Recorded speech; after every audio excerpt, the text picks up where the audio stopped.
خواہ کسی پارٹی سے تعلق ہو، پیپلز پارٹی، مسلم لیگ قاف، مسلم لیگ نون بھی اگرچہ حکومت میں شامل ہے، جے یو آئی کے دو دڑے ہو گئے ہیں وہاں، ایک نظریاتی ہے، ایک فضل الرحمان صاحب کے ساتھ ہے. وہ جو نظریاتی حافظ حسین احمد صاحب کے نہیں نہیں نہیں، حافظ حسین احمد نہیں ہے اس کے اندر، وہ تو دوسرے لوگ ہیں. اب وہ نظریاتی جو ہے وہ بھی جناب کابینہ میں موجود، اور جو بیچارہ فضل الرحمان والا وہ بھی کابینہ میں موجود، اور ایک یار محمد رند صاحب ہیں شاید جی، وہ باہر ہیں، وہ بھی اپنے قبائلی جھگڑے کی بنیاد پر، اچھا وہ کیونکہ رئیس ثانی صاحب کے اور ان کے درمیان بڑا جھگڑا ہے خاندانی. اب وہ باہر بیٹھے ہوئے ہیں، باقی سب اسمبلی حکومت گویا قائد حزب اختلاف بھی وہی ہیں. تو ہاں نہیں، قائد تو بن ہی نہیں سکتے، ایک آدمی کا قائد کیسے ہوگا، وہ تو اپنا قائد آپ ہوگا. تو وہاں کوئی قائد حزب اختلاف نہیں ہے، ایگزسٹ ہی نہیں کرتا، کیونکہ حزب اختلاف ہی نہیں ہے. تو اب یہ جو بلوچستان ہے نا، اب دیکھیے ایک بات، ان کی جو اسمبلی عام طور پر ہوتی ہے وہ پوری کی پوری حکومت میں ہوتی ہے، بہت کم لوگ اپوزیشن میں ہوتے ہیں. اور یہ لوگ، ہم بلوچستان کا شور تو بہت مچاتے ہیں نا، اس کو سمجھتے نہیں اس کے حقائق کو. یہ جتنے لوگ اسمبلیوں میں بیٹھے ہوئے ہیں یہ کسی نہ کسی طرح، کسی نہ کسی رنگ میں اسمبلیوں میں موجود ہی رہتے ہیں. بالکل کوئی باہر ہو گئے، کوئی تشریف لے آئے، کوئی چلے گئے، کیونکہ ان کے اپنے اپنے جو علاقے ہیں، ان کی کانسٹیٹوئنسیز جو ہیں، اکثر و بیشتر وہ اثر و رسوخ رکھتے ہیں لوگ وہاں. اسی لیے سردار اسلم رئیسانی جو ہیں، جو وزیر اعلیٰ ہیں، انہوں نے یورپی یونین کے ایمبیسڈر سے بات کرتے ہوئے یہ کہا تھا کہ خدا نہ خواستہ اگر بلوچستان الگ ہوتا ہے پاکستان سے تو یہاں کچھ تو خون ہوگا، کیونکہ یہاں کسی کو کوئی لیڈر تسلیم نہیں کرے گا. سرداروں کے علاقے ہیں، وہ خون بہائیں گے.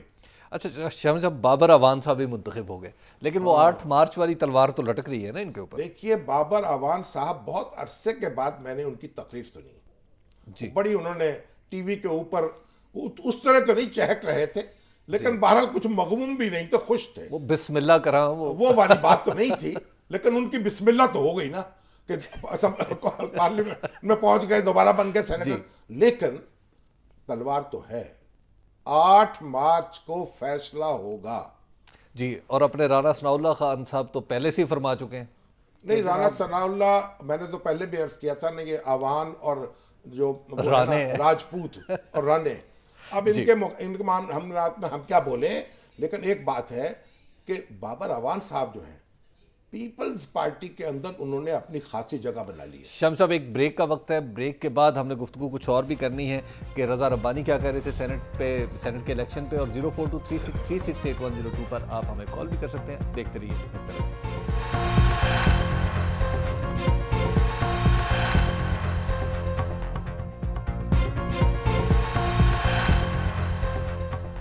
نقطہ نظر میں ایک بار پھر خوش آمدید.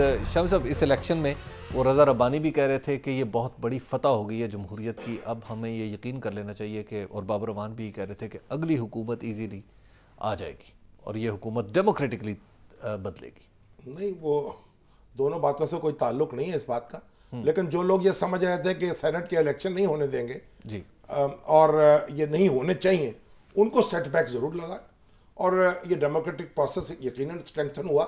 دیکھیے 2 باتیں اس میں بڑی اہم ہوئی ہیں. جی، ایک تو یہ جو یاسین اسلم، کیا نام ہے، یاسین سہیل، جی، یہ جو یہاں سے مسلم لیگ نون کے رکن اسمبلی ہیں، وہ احتجاجاً استعفیٰ دے کے گھر چلے گئے کہ انہوں نے کہا جی کہ مجھے کہا گیا کہ آپ دکھا کر ووٹ ڈالیں، بیلٹ پیپر دکھا کر. اس سے مسلم لیگ نون کی جو اخلاقی پوزیشن ہے اس کو ایک دھچکا لگا، بڑی ویک ہوتی ہے. ابھی وہ کہہ رہے ہیں کہ شاید واپس لے لیں گے، نہیں لیں گے، وہ بھارت کی بات ہے. پروٹیسٹ کرنا اتنا شدید، بالکل، اور پھر ان سے یہ کہنا کہ ووٹ دکھا کے ڈالو، یہ بہت عجیب و غریب بات ہے. دوسری بات یہ ہے کہ جو سپیکر ہے بلوچستان اسمبلی کے اسلم بھوٹانی صاحب، انہوں نے الیکشن کمیشن کو خط لکھا جس میں ایک رکن اسمبلی کے بارے میں کہا انہوں نے دوسرے کو پیسہ آفر کیا ہے. اچھا، سپیکر نے خط لکھا ہے. تو یہ بھی بڑی ایک سیریس بات ہوئی ہے. اور دیکھیے، اور ابھی سرحد اسمبلی کا پتہ نہیں چلا جو پختونخوا اسمبلی ہے کہ وہاں کیا ہوتا ہے. اور بات اصل میں یہ، میں تو اس بات کا حامی ہوں کہ جب ووٹ طے ہو جائیں، جی، اسمبلیوں میں جو ووٹ پڑتے ہیں صوبائی اسمبلیوں میں، ان کی بنیاد پر نشستیں بھی طے کر دینی چاہیے سینٹ، جس طرح ریزرو سیٹ، جس طرح یہ عورتوں کی سیٹیں طے ہوتی ہیں، یا ان کا الیکشن اس وقت کرا لینا چاہیے. دیکھیے، یہ جو اس طرح کا الیکشن ہوتا ہے، اس میں کچھ نہ کچھ گنجائش ہوتی ہے اور پیسہ کہیں نہ کہیں چل سکتا ہے. اس سے پھر امیج جو ہے پوری قانون ساز اداروں کا متاثر ہوتا ہے. اب اگر انہوں نے 20ویں ترمیم کی تھی, 18ویں کی ہے, 19ویں کی ہے, یہ بھی کر دیتے تو یہ بھی ایک بالکل کلین معاملہ ہو جاتا. شاہ صاحب, میمو کمیشن پہ ذرا بات ہو جائے. میمو کمیشن میں تو نئے سے نئے انکشافات, نئے سے نئے شگوفے, ایک پینڈورا باکس ہے جو کھل گئے, صدر سے لے کے آرمی چیف تک ہر چیز کٹہرے میں. بڑی عجیب بات ہے. میں تو پہلے دن سے یہ عرض کر رہا ہوں آپ کی خدمت میں کہ حضور یہ ایک مشکوک شخص ہے, ایک مشکوک دستاویز اس نے پیش کی ہے, اس کو زیادہ آپ اہمیت نہ دیں. لیکن ہمارے ہاں کیونکہ ہر شخص دوسرے کے بارے میں بدگمانی میں مبتلا ہوتا ہے اور دوسرے کو تحقیق کرنے پر تلا ہوتا ہے, تو اس لیے سارا کچھ ہوا. ہمارے فوجی افسر جو ہیں ہمارے سیاستدانوں کے پیچھے, ہمارے سیاستدان جو ہیں وہ ایک دوسرے کے پیچھے. اب آپ دیکھیے جو منصور اعجاز نے کہا ہے, اس نے کہا ہے میرے پاس مصدقات یہ بات موجود ہے کہ پاکستان کی فوج حکومت پر قبضہ کرنا چاہتی تھی. بالکل, اس نے تو ایک ٹرانسکرپشن بھی پیش کر دی ہے. پھر اس نے یہ کہا 2 مئی کے واقعے کے بعد, اسامہ بن لادن کے جانے کے بعد 4 جو ایجنسیاں ہیں, انٹیلیجنس نیٹ ورک ہیں مختلف ممالک کے, انہوں نے مجھے بریف کیا. بالکل, اب اندازہ لگائیے آپ, یعنی کیا ان کی شخصیت ہے کہ وہ وائس پریزیڈنٹ ہیں یا پریزیڈنٹ ہیں امریکہ کے یا چائنا کے, کہ ان کو 4 بین الاقوامی ادارے بریف کر رہے ہیں.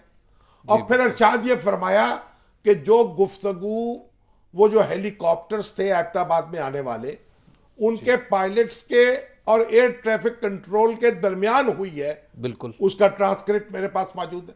بالکل, یہاں تک کہا کہ جو گفتگو آرمی چیف کے اور صدر کے درمیان ہوئی ہے, یعنی زرداری صاحب کے درمیان یا جی ایچ کے درمیان, اس کی ٹرانسکرپٹ میرے پاس موجود ہے. اور میں سورس نہیں بتاؤں گا. آپ بتائیے, اگر تو یہ بات کو ان کے پاس حقیقی طور پر موجود ہے تو پھر ان کو دیا کس نے یہ؟ بالکل ٹھیک. اگر یہ گفتگو ہوئی ہے, یعنی آئی ایس آئی جو ہے پھر اس کی ذمہ داری کیا بنے گی؟ یعنی یا تو اس میں سے کسی شخص نے یہ گفتگو فراہم کی, بالکل, یا صدر اور وزیر اعظم اور آرمی چیف کی گفتگو کو محفوظ رکھنے میں ناکام ہوئے. بالکل ٹھیک ہے. دیکھیں, اس کی حفاظت کرنا ہمارے اپنی آپس کی گفتگو کی, جی ایچ کیو کی, ایوان صدر کی, ایوان وزیر اعظم کی آپس کی کنورسیشنز ہیں. کاؤنٹر انٹیلیجنس فیلئر, ان کو کوئی ٹیپ نہ کر سکے, ان کو کوئی, تو اس کو کس کی ذمہ داری ہے؟ جی. تو آپ جتنا آگے بڑھتے جائیں گے اتنا ہی یہ دلدل ہے, اس میں پھنستے جائیں گے. شاہ صاحب, میں نے بھی آپ سے یہ پوچھنا ہے کہ حسین حقانی اب کیا کریں گے, ان کے سامنے کیا راستے ہیں, لیکن بریک کا وقت ہو گیا. 04236368102 پر آپ ہمیں کال بھی کر سکتے ہیں اور آپ کے سوالات ہمارے پروگرام کا حصہ ہوں گے. دیکھتے رہیے نقطہ نظر.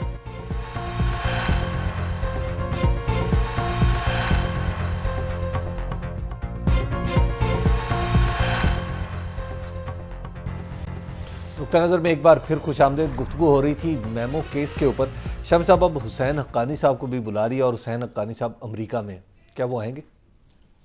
پہلے تو میں اس سے پہلے آپ کو یہ بتاؤں, حبیب صاحب آپ بڑے خوش ہو رہے تھے نا, وہ ہمارے بڑے سینئر اخبار نویس ہیں چودھری خادم حسین, جی جی, ان کا مجھے ایس ایم ایس آیا ابھی کہ حضور یہ بابر اعوان کے بارے میں فیصلہ یہ ہونا ہے کہ ان پر مقدمہ چلے گا یا سپریم کورٹ رفت گزشت کر دے گی.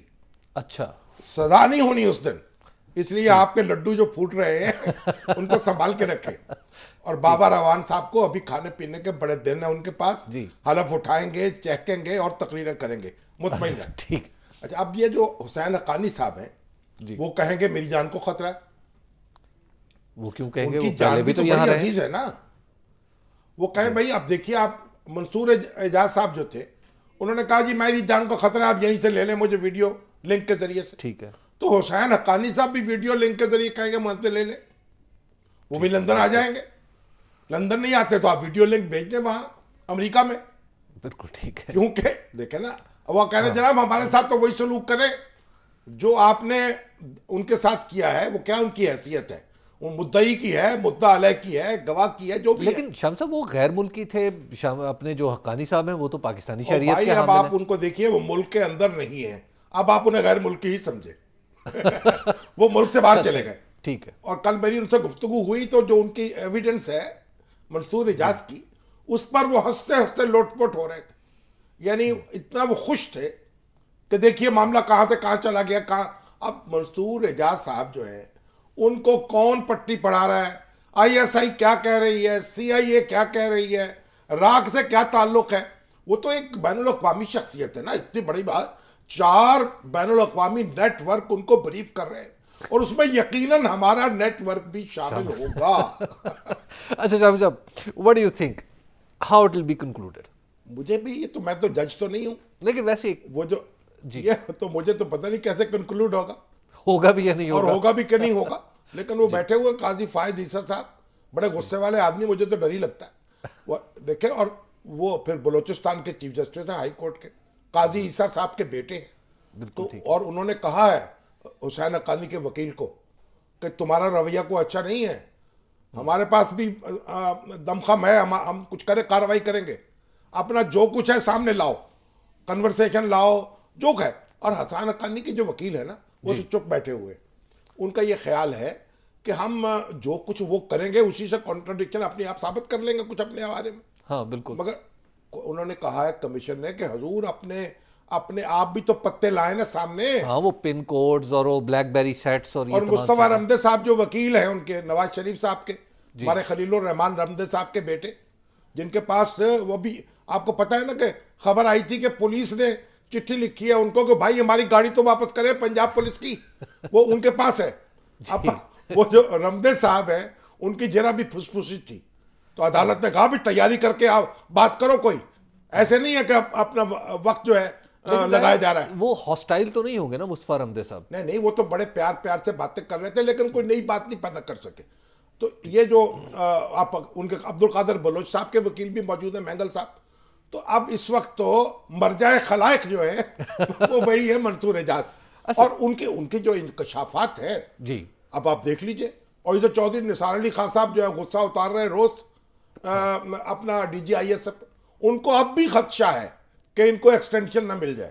اچھا شامی صاحب، یہ جو ہماری ایجنسیز ہیں ان کا کردار اب عدالت میں بھی ڈسکس ہوا، اور عدالت کو یہ کہنا پڑا سپریم کورٹ کو کہ جناب ہم بھی آپ محب وطن ہیں، اور نہ صرف آپ جتنے بلکہ آپ سے کچھ زیادہ. دیکھیے میں ایک بات تو عرض کروں، جی یہ جو ہماری ایجنسیاں ہیں، یہ ہماری کاؤنٹر انٹیلیجنس کی ایجنسی ہے، آئی ایس آئی. ٹھیک ہے. یعنی جو دشمن انٹیلیجنس کی ایکٹیویٹی کرتا ہے، دشمن کی انٹیلیجنس، مخالفوں کی انٹیلیجنس، دنیا کی انٹیلیجنس ہمارے بے شمار ہے، اسرائیل کی ہے، امریکہ کی ہے، آپ انڈیا کی ہے، افغانستان کی بے شمار ایجنسی ہیں. اب جو اس کو کاؤنٹر کرنا، ان کی خبر رکھنا، ان کا توڑ کرنا، ان کا زہر نکالنا، ٹھیک ہے نا، ان کو پکڑنا، اس کی یہ ذمہ داری ہے. تو بنیادی طور پر تو یہ ایک ایسا ادارہ ہے جو ضرورت ہے پاکستان کی. ایسے ادارے ہر ملک میں موجود ہیں. انڈیا میں جو ادارہ ہے را ہے، ٹھیک ہے، پاکستان میں آئی ایس آئی ہے، لیکن را سیولین ایجنسی ہے، اس کے سیولین سربراہ ہیں. یہ جو ہماری آئی ایس آئی تھی، اس کے فوجی سربراہ مقرر ہوتے ہیں. اور اس کی وجہ سے یہ فوج کا ایک ذیلی ادارہ بن گیا ہے. لیکن کہنے کو تو وزیر اعظم کے ماتحت، کہنے کو وزیر اعظم کے ماتحت ہے، لیکن ساری ان کی پوسٹنگ ٹرانسفر تو وہیں ہوتی ہے. اس کی ترقی جو ہے وہ ساری ان کے اوپر ہوتی ہے. جو چیف ہوگا، میجر جنرل ہوگا، وہ جواب دہ ہوگا اپنے جنرل صاحب کو. اور پھر اندر جو آرمی کے لوگ ہیں وہ بھی جواب دہ ہوں گے اپنے جرنیل کے سامنے. بالکل. نتیجے میں اس پر بہت اثر و رسوخ آ گیا فوج کا. اور فوج کی حکومت تھی جب افغانستان کا جہاد ہوا جنرل ضیاء الحق کے دور میں، اور فوج کی حکومت تھی جب یہ افغانستان میں اب ہم پھنسے پرویز مشرف صاحب کے دور میں. تو یہ سارا کام ایک دوسرے سے جڑ گیا ہے.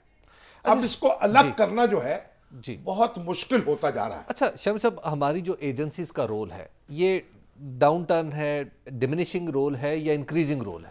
نہیں، انکریزنگ رول تو اس لیے ہوا نا کہ جب فوج ٹیک اوور کرے گی، اور پھر بھٹو صاحب کے دور میں آئی ایس آئی کو داخلی معاملات میں بھی اجازت دے دی گئی کام کرنے کی. پھر جنرل ضیاء الحق کے دور میں یہ بہت پھیل گئی، اور مشرف صاحب کے دور میں تو بالکل ہی پھیل گئی. ہے نا. اس کا آپ دیکھیں ضیاء اللہ کے دور میں یہ افغانستان کا جہاد جو ہے اس سے متعلق تھی. شاہ صاحب ایک بریک کا وقت ہو گیا، بریک کے بعد ہم اس گفتگو کو یہیں سے آگے بڑھائیں گے. 0423636802 پر آپ ہمیں کال بھی کر سکتے ہیں. دیکھتے رہیے نقطہ نظر.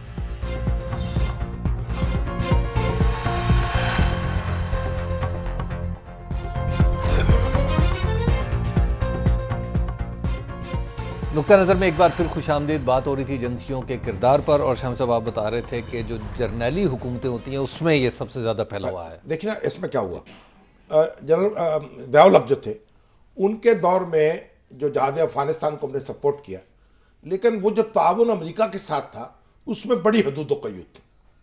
ٹھیک، انہوں نے یہ طے کیا تھا کہ تمام اسلحہ اور پیسہ افغان مجاہدین تک ISI کے ذریعے جائے گا. ٹھیک ہے. اور کوئی امریکی کسی افغان سے براہ راست رابطہ نہیں رکھے گا. Very wise decision. ٹھیک ہے نا. نہ کوئی امریکی سفارتکار، نہ کوئی فوجی، نہ کوئی CIA، نہ کوئی انٹیلیجنس ایجنسی، سب دروازہ بند.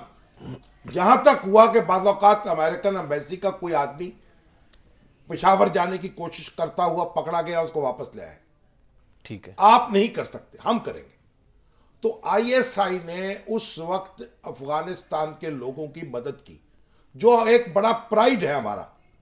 جو جب ان کے ملک پہ سوویت یونین نے فوجیں داخل کر دی، قبضہ کر لیا، تو جب بغاوت ہوئی تو اس کی ہم نے حمایت کی.